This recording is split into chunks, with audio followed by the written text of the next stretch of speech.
We don't really know why type 1 diabetes is on the rise worldwide, but it is.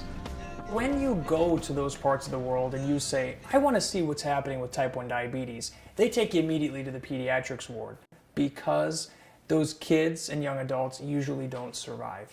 Or they're going to have terrible complications, kidney failure, blindness. And these things are preventable, and it's as simple as that.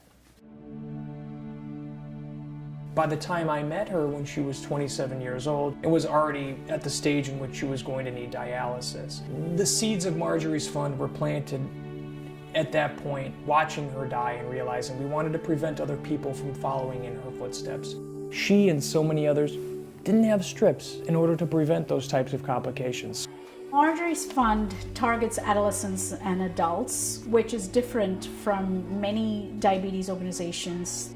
What Marjorie's fund wants to do is ensure that they're thriving, they're living full, enriched, empowered lives where they are self-sufficient and they're taking care of themselves and they're educated about managing their diabetes. We currently work in Rwanda, Uganda, the Gambia, India, and also in New York City, our own backyard. What we are trying to do is to dialogue with government officials, local healthcare providers, patient advocacy groups on the ground, and other like-minded NGOs.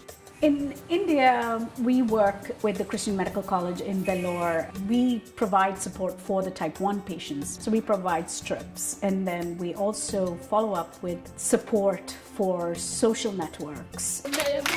Marjorie's Fund provides support for students to come and live in the Rwanda Diabetes Education Center and learn self-management for blood glucose, growing diabetes-friendly foods. They will have learned a vocational trade, which they can then take back to their village and earn enough money to buy their insulin and test strips locally.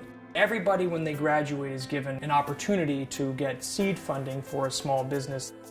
Jean-Paul was from the Congo. His family knew that he would simply die. They pinned a note to his shirt that said, "I have diabetes," and left him at the border. So when I met Jean-Paul, he had gotten his graduation present of shears and clippers and was enjoying a life as his village's best barber. We want people to not just survive, but to really be given the tools to thrive. If one person can feel happy by something that we do, it's just rewarding. To prevent the deaths, it really takes just education, strips, monitoring, and reinforcement. We need your help in order to reach more people. I think she would be very proud. I think that she would be very happy. And I think that she would also say, you need to do more.